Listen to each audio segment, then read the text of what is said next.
All right, here we go. This is Brent Porcio, topvelocity.net. We're doing an interview today with Logan Dunlap. He's a pitching coach in Enterprise, Alabama, for Enterprise High School. I really wanted to interview Logan, not because he does my program, not because he's come down here and been a certified coach, because he's had success just learning about 3X and learning what free content is out there. And I think Logan's just got a great perspective of how, just what content is available for free out there, specifically with Top Velocity, is something that it's enough to really help you have success in your organization. And it's something that can be simply implemented just on a base level right now before feeling that you have to completely dive and commit into the advanced aspects of 3X pitching. So I appreciate you doing this, Logan, man. Thanks for doing the interview. Absolutely, man. I appreciate you having me. Yeah, and tell about yourself. How'd you get into coaching? I played college ball, and like a lot of people, I got cut short on that by an injury. So when I came home, I had to stay in the game somehow. So I got into coaching, and it's kind of worked out well so far. So we'll see how far I can go with it. Sounds like a common story. Injury's always the challenge of this game. So you obviously a pitcher. You pitched in college? Yeah, cool. I was a pitcher in college. I originally started, I was a catcher. Cool. And the injury that I had was a foot injury, so that kind of moved me away from that position. I found a home there on the mound and kind of took to it ever since. So, but I had a background pitching in high school and so forth. So cool. So let's talk about what you're doing now with Enterprise High School. So, how long you been there? You just started coaching there. How long you been there? Yeah, this is my first year. First year here at Enterprise, and I started about this time last year, around June of last year. So about a year. I've been here about a year. Okay, cool. So, obviously, sounds like you were probably searching for information on pitching, and you came across me. I guess what were your desires looking online for? I guess some help or just an approach to help your guys with. How did that happen? I think the main thing that I was looking for was I was trying to find ways to build velocity and ways to build velocity in a short time frame. Because I had guys that threw the ball hard, but I felt like they had more in there that I could bring out some way. So that's kind of originally how it started. And I found you on Twitter and just kind of went from there. You sure it wasn't one of my Twitter wars that you caught? They're great, man. They're great. They're entertaining, aren't they? Absolutely. The problem is I think I'm scaring too many people away. My Twitter's getting so quiet now, man. Hey, well, after this year, no worries about scaring me away. All right, well, that's cool. So diving into just the free content that I put out there, what do you think or what videos specifically, or what type of videos have you been looking at, or articles or whatever that you feel like you've gotten a lot of good information from that I have out there? Well, the first video that I ever saw was the one, the analysis you did on Trevor Bauer, and you were comparing it to another guy. It was a side-by-side analysis, and I got to looking at it. I watching the video, hearing what you're saying, and I'm thinking, if I can teach my guys to get in that position, build momentum early, get linear to the plate, and then I heard you talking about the force vector and all that stuff. If that's something that I can implement, I think that even if they don't fully get it, you're going to see gains, and it should happen pretty quick. Because, like I said, we had the Olympic style lifting in place. We had parts of the program in place. I just wasn't aware of it at the time until I talked to our strength and conditioning coach. So I think that probably played a lot into it, that we had some of those things in place. But, my whole thing was if I could just take this and what he's saying here and implement it with my guys, then, worst case scenario, they don't throw any harder.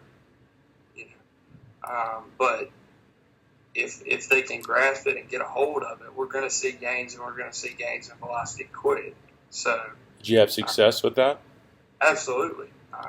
I had a kid that he threw hard already. He threw upper 80s. He was 87 to 89, and he could touch 90, but it wasn't a consistent thing. So we worked for probably 3 months, but not 3 months, 3 weeks in January on nothing but the start of his motion, getting going in the right direction, because I think that's the biggest part of it. If you get the start right, everything else kind of wants to come with that, and we concentrate a lot on the start because I took it as like a sprint, one of the most important parts of a race is the start, the first step. So we concentrate a lot on that, a lot on keeping, moving down and out at the same rate, instead of, because a lot of his thing was he wanted to sit and sink into that back knee instead of extend out and get linear to the plate like you talk about.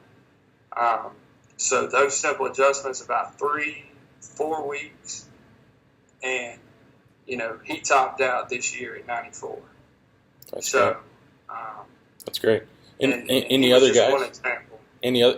How many other guys you think you were able to do that I with? had 3 guys really that benefited from it, and I think too, you kind of have to, especially at the high school level, you have to really distinguish.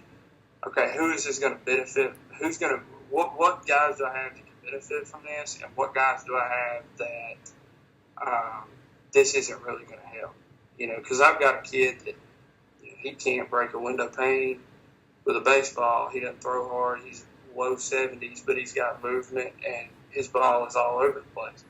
He's not a guy that really was going to benefit. He's not going to take off mechanically at the moment. You're right. So that's a guy you got to get, like what we do with the Olympic-based strength and conditioning programs like you have, and you got to develop him into a better athlete. And you start building in the leg power, the speed, the strength, the mobility, and then all of a sudden, you're right, he gets into that place like those other guys to where you can just get him going in the right direction, and that athleticism will take over. Absolutely.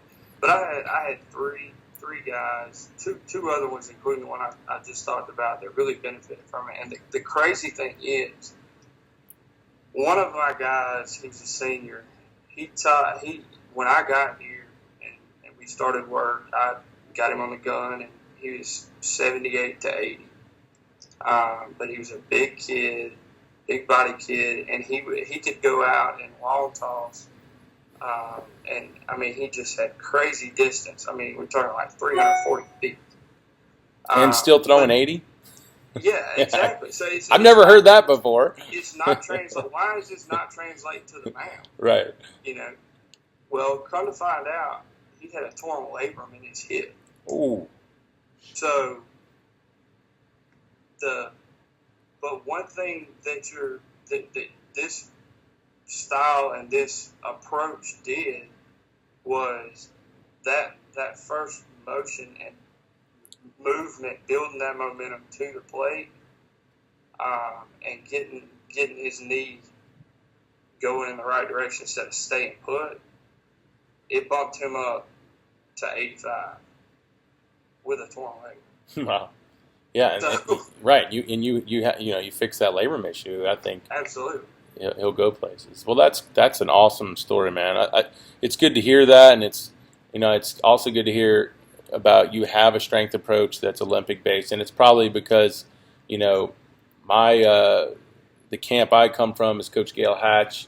and he trained Cochran since he was 16, who's the head strength coach at Alabama, and I think Alabama's had a big influence on strength training in Alabama in general, and it's probably why you guys. I know a lot of Alabama organizations, high schools, and colleges that are pro Olympic lifting, and I'm starting to get a lot more Alabama guys here, which I love.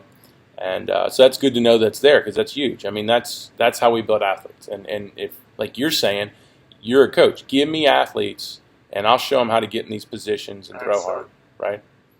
Absolutely. All right, dude. Well, take what you get and go from there. Exactly. I mean, any last words you'd like to say? I mean, anything we missed that you maybe want to cover before we head out? I just would encourage everybody. I mean, there's tons of free stuff out there that you've got on YouTube. Thanks, man. And after seeing the results that we got this year, we're gonna go ahead and get the whole program now, and start that this summer, because thank God the rules in Alabama have changed, and we get some time in the fall. That's awesome. That's cool. We get about 2 hours a week with them, so that's cool. So that's going to help a lot. But we're going to go ahead and do it. But it's great, man. If it's not something that you're completely, get on there, research it, and watch the videos. You don't have to dive in and go head first into this thing to begin with, because I think as long as you understand it and you can get them to understand what you're trying to accomplish and the goal that you're trying to get to as far as the motion goes, then you're gonna be successful and you're gonna see gains of it. So it's not something that I think to begin with you have to dive off in get really advanced with. It can be very simple, very basic, just stuff that you teach and you stay on them about, and you expect from them from a work standpoint. So. Yeah, Logan, I think that's probably the most enlightened thing you could give to these guys, because I've got all the way up to minor league pitching coaches or major league pitching coordinators frustrated with this approach because it's hard. Like it is. Right. It's a tough thing to get them to feel. Uh-huh. But if they can ever feel themselves get to that position, it's gonna happen. Yeah. The hardest part for me was getting my guys to feel that, because it's sort of a, especially if you've never done it before, it's an awkward position. It's an awkward approach to the play. It's different than what they've ever done. So if you can get them to feel it, it's going to happen. It's just, you got to rep it. Yeah, and I think you're a testament that just because it's challenging, it's because we've mapped it out. Of course, Absolutely. This is the fastest human movement ever recorded in the laboratory is the internal rotation velocities of Chapman. He's the fastest athlete in the world. So we're trying to teach these guys how to do one of the best athletic movements in the world, the fastest athletic movement in the world. So it's not easy. So, but at the same time, you've proven that you can just take some of the basics and have tremendous success with it. And I think that's a huge, that's revolutionary in itself. And I think that's a big statement to everyone out there. And that's the way they need to approach it. I think you're a perfect example of how you need to approach it coming into this, and then just let it grow from there. What do you say about that? Absolutely. Don't, take it step by step. Cool. Would be my advice, because I said if you can, just see small gains and small increases here and there, eventually it's going to take hold, and you can really get after it now. Cool, man.